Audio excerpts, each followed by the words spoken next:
Every person who has ever done something extraordinary has faced rejection. It's one of the universal experiences that unites us all. From the moment we dare to dream, to step beyond what's expected, we open ourselves to the voices of doubt. Those voices often come from people who love us, people who fear for us, or those who have given up on their own potential. But what they're really saying isn't "you can't." They're saying "I couldn't." They project their limitations onto you. And if you're not aware, you start to wear those beliefs as if they were your own. You begin to see yourself through their lens, and your mind begins to record that perception as truth. Rejection feels painful because, biologically, it threatens our sense of belonging. The human brain evolved to connect, to seek acceptance, to stay safe within the tribe. So when someone doubts you, your brain interprets that as danger. It triggers the same chemical response as physical pain. That's why being told you're not good enough can feel like a punch to the chest. But here's the truth, that pain is energy. It's fuel. It's a signal that something inside you wants to rise, to push back, to prove to yourself that you are more than their opinion. The key is not to let that energy turn into resentment, but to transmute it into drive.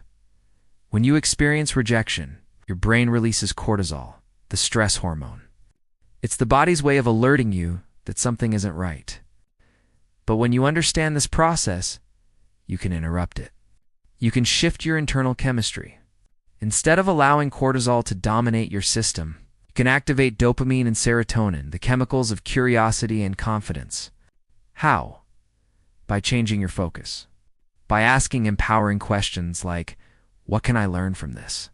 What is this experience trying to teach me about myself? The moment you shift from being a victim of rejection to being a student of it, your physiology changes. The same event that once triggered self-doubt now triggers growth. Your subconscious mind doesn't know the difference between imagined and real experiences. If you constantly replay memories of being rejected, you keep your nervous system locked in the past. You relive the pain over and over, strengthening the neural pathways that associate risk with failure.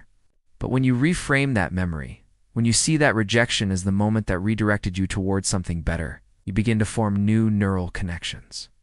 This is neuroplasticity in action. It's the scientific foundation of transformation.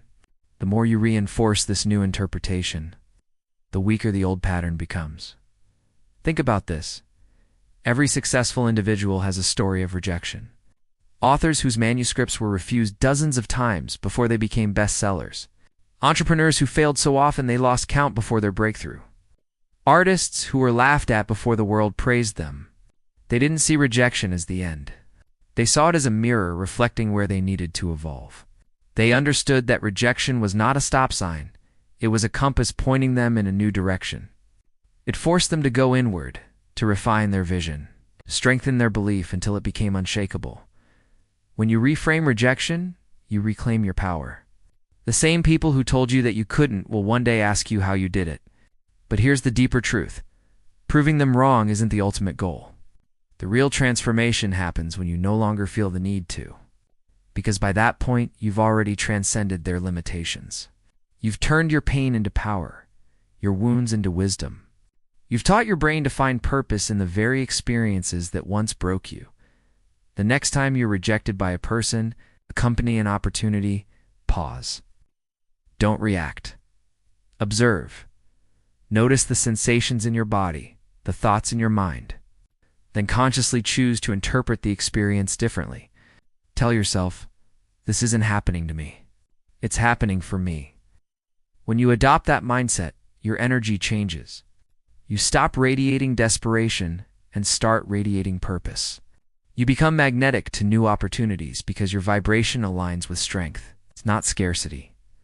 Science shows that your thoughts create measurable changes in your brain's structure. When you repeat empowering thoughts, you release neurochemicals that signal your body to adapt to your new mindset. Over time, your body becomes addicted not to fear, but to confidence.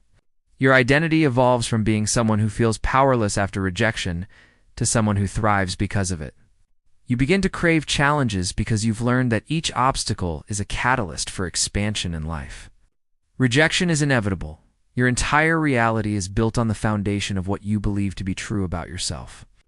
Every thought, Every emotion and every decision you make flows from your belief system. Most people think belief is something external, something they develop after success, after evidence appears, but belief is not born from proof. It is the seed that creates proof. Your brain, your body, and your energy field all respond to the beliefs you hold about who you are. When you truly believe in your ability to change, your biology begins to change with you. The body follows the mind, and the mind follows the story you choose to tell yourself every single day. The science behind self-belief is powerful and very real. Every time you think a thought, your brain releases chemicals. Those chemicals create feelings, and those feelings reinforce the original thought. If you think I'm not good enough, your brain releases stress hormones like cortisol and norepinephrine. Your body tenses, your heart rate increases, and your mind starts searching for more reasons to confirm that belief. But when you think, I am capable, I am evolving, I am in control, your brain releases serotonin and dopamine, chemicals that elevate your mood and expand your sense of possibility. This biochemical feedback loop becomes your internal programming, and the longer you repeat it, the more permanent it becomes. Most people never question the beliefs that shape their lives. They inherit them. From their parents, their culture, their experiences, and their failures. They accept them as truth because they've been reinforced over time. But your brain is not fixed. It is a living network of connections that can be rewired through repetition and emotion. This is what neuroscientists call neuroplasticity. It means your brain physically changes based on what you focus on, what you practice, and what you emotionally commit to. So when you decide to believe in yourself, not once, but consistently, you are literally sculpting a new brain. When you visualize yourself succeeding, when you hold that image long enough and with enough emotion, your brain doesn't distinguish between imagination and reality. The same neural circuits that would fire if you were actually achieving your goal activate in the process of visualization. You are rehearsing success in your nervous system. Over time, this mental rehearsal becomes a memory, and that memory becomes an instruction for your subconscious mind. You are teaching your body what it feels like to win before the physical proof ever appears. That's why belief always comes before evidence. The universe mirrors back to you what your mind has already accepted as true. But belief isn't just thinking positively. It's aligning your thoughts, emotions, and actions in the same direction. You can't say, I believe in myself, while secretly replaying all your past failures. The subconscious mind doesn't respond to words. It responds to emotion. If your emotional state contradicts your thoughts, the body will follow the emotion. That's why people struggle with affirmations. They say the right words, but they don't feel them. To activate belief, you have to embody it. You must feel the gratitude, the confidence, the excitement, as if what you desire has already happened. That feeling is the frequency that attracts new possibilities. Think of your beliefs as the software that runs your brain. If your old program is full of doubt and limitation, no matter how powerful your hardware is, it will crash under pressure. You need to rewrite that code consciously. Every time you choose belief over fear, you install a new instruction. Every time you act in alignment with your future self instead of your past self, you reinforce that new program. Over time, it becomes automatic. Transformation never begins with what you do. It begins with who you believe you are.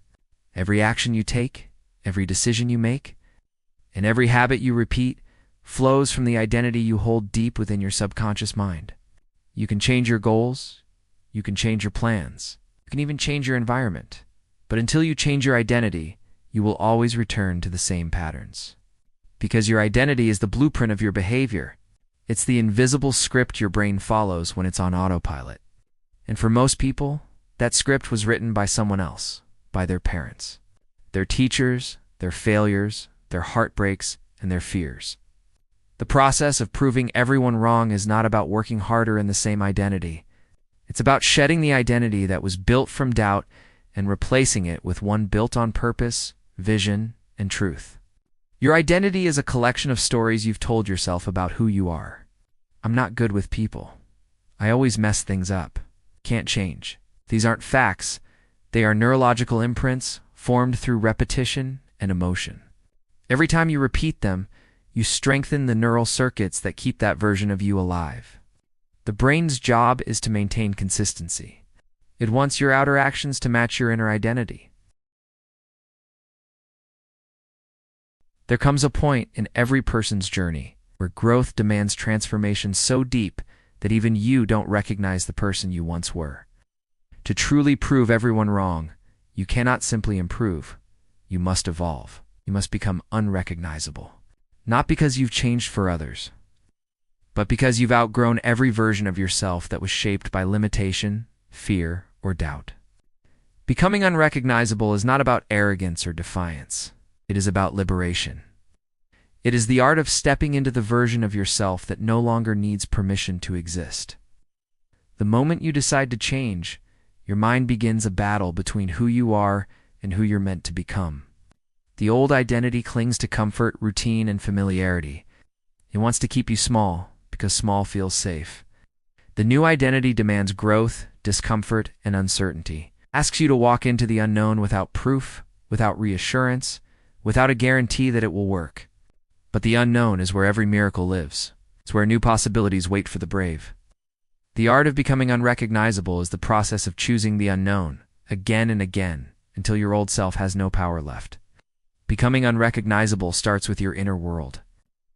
Every morning, before the world tells you who you are, you must remind yourself who you are becoming. You must visualize the version of you that has already achieved what you desire, the one who is disciplined, confident, calm, and unstoppable. See them clearly. Feel what it's like to live as them. Your subconscious mind learns through repetition and emotion. So the more vividly you imagine this version of yourself, the more your brain begins to accept it as reality. Once fired in patterns of fear and self-doubt begin to wire into patterns of confidence and possibility. That's not imagination.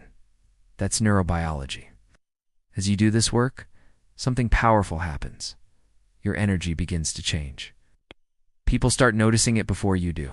Speak differently, move differently, think differently. The things that used to trigger you no longer have the same power. You start saying no to what no longer serves you, and yes to what aligns with your new direction.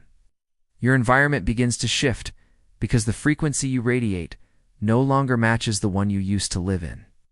You begin attracting people, situations, and opportunities that reflect the new version of you. This is not luck. It's resonance. Energy always meets its match. But the process of becoming unrecognizable isn't glamorous. It's raw, uncomfortable, and often lonely. You will outgrow relationships that were built on your old identity. Some people will misunderstand your evolution. They'll say you've changed and they'll be right. Because staying the same would mean betraying your potential. Growth often demands solitude, silence, and self-trust. You have to be willing to walk alone for a while. You have to stop explaining yourself to people who are committed to misunderstanding you. Your transformation doesn't need to be validated. It needs to be embodied. Every moment you resist the urge to shrink back into who you were, you strengthen the connection to who you are becoming. The art of becoming unrecognizable also requires discipline. You can't think like your future self one day and act like your past self the next. You have to make decisions from your higher identity, even when it's uncomfortable. That means choosing growth over comfort, purpose over pleasure, long-term gain over short-term gratification. It means mastering your emotions, regulating your energy, and aligning your habits with your vision.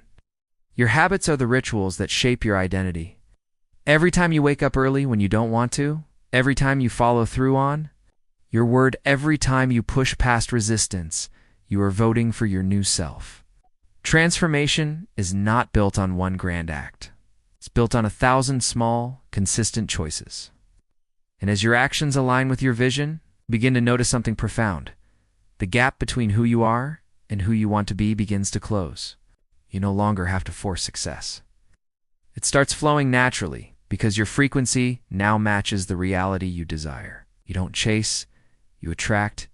You don't beg, you command. You don't seek approval, you embody certainty.